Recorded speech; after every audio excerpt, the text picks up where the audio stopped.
Hello everybody, welcome back.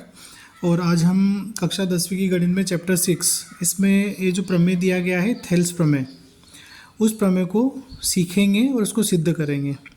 देखिए प्रमेय क्या कहता है, यदि किसी त्रिभुज की एक भुजा के समांतर अन्य दो भुजाओं को भिन्न भिन्न बिंदुओं पर प्रतिच्छेद करने के लिए एक रेखा खींची जाए तो ये अन्य दो भुजाएं एक ही अनुपात में विभाजित हो जाती है। ठीक है, ये जो है ये थेल्स प्रमेय का कथन है। इसको इस प्रकार से भी पूछ सकते हैं कि थेल्स प्रमेय या आधारभूत अनुपातिकता प्रमेय या आधारभूत समानुपातिकता प्रमेय को लिखिए और सिद्ध कीजिए।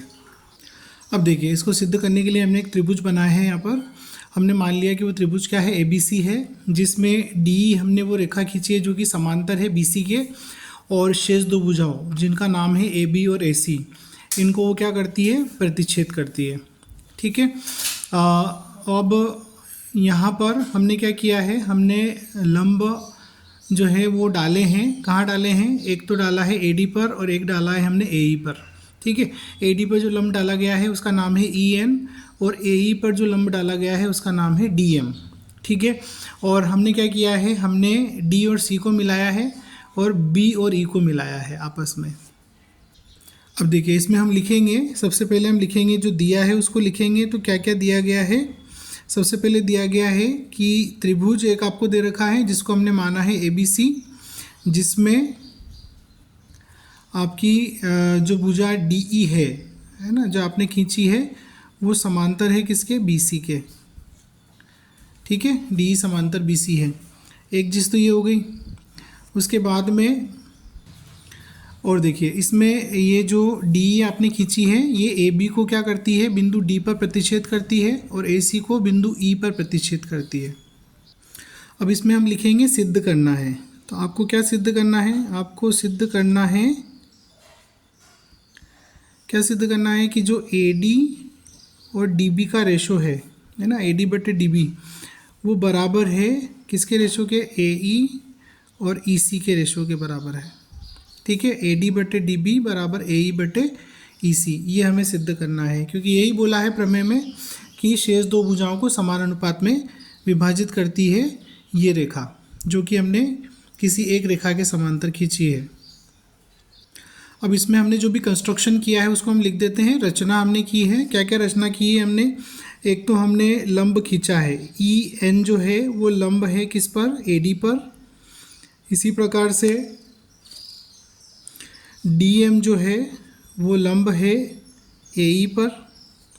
और इसके साथ में हमने क्या किया है, हमने B और E को मिलाया है, B तथा E को मिलाया और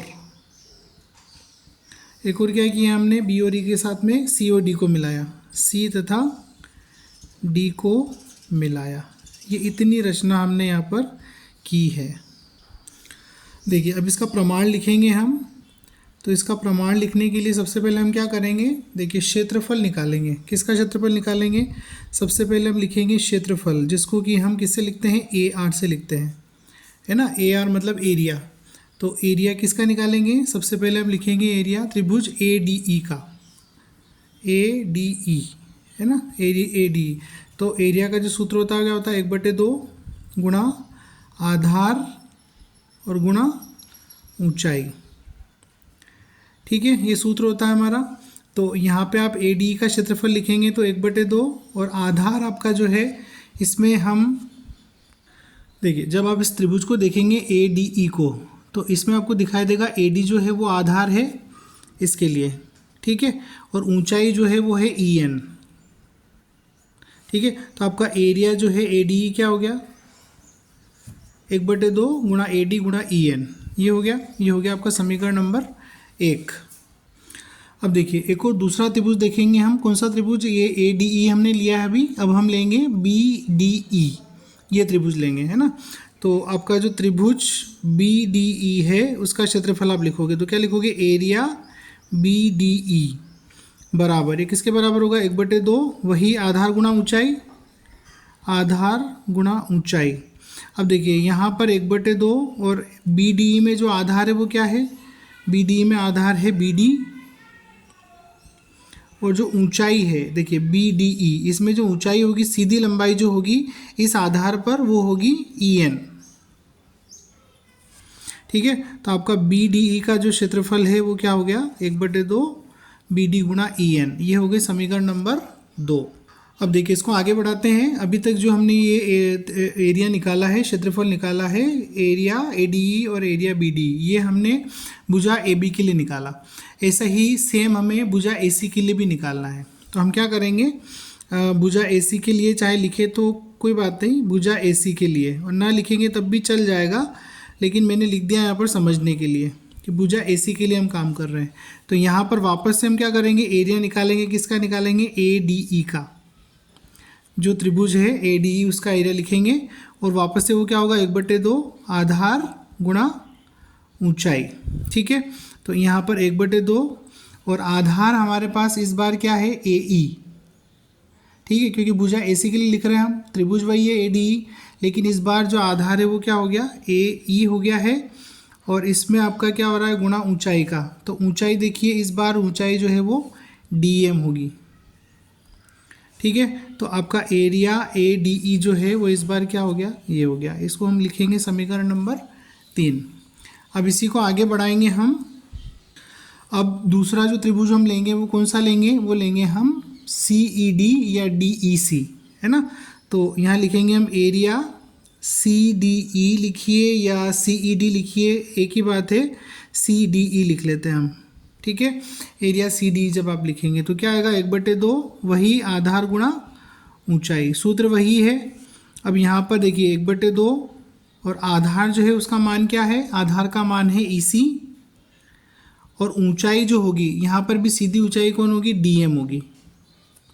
ये हो जाएगा समीकरण नंबर 4, जो कि आपने क्या निकाला है, एरिया CDE निकाला है। अब देखिए इसके आगे हम क्या करेंगे, हम यहाँ पर समीकरण 1 व 2 को आपस में क्या करेंगे, आपस में विभाजित करेंगे, या समीकरण 1 में समीकरण 2 का भाग देंगे, है ना, आपस में विभाजित करेंगे हम। ऐसा लिख सकते हैं, या आप ऐसा लिख सकते हैं कि समीकरण 1 को समीकरण 2 से भाग देने पर।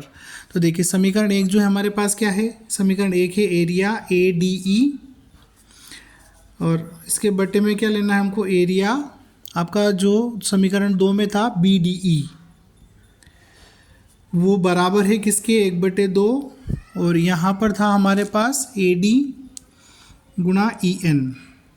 ठीक है, और इसी प्रकार से हमारे पास या नीचे है BDE का जो क्षेत्रफल है वो है 1/2 गुणा BD और गुणा EN।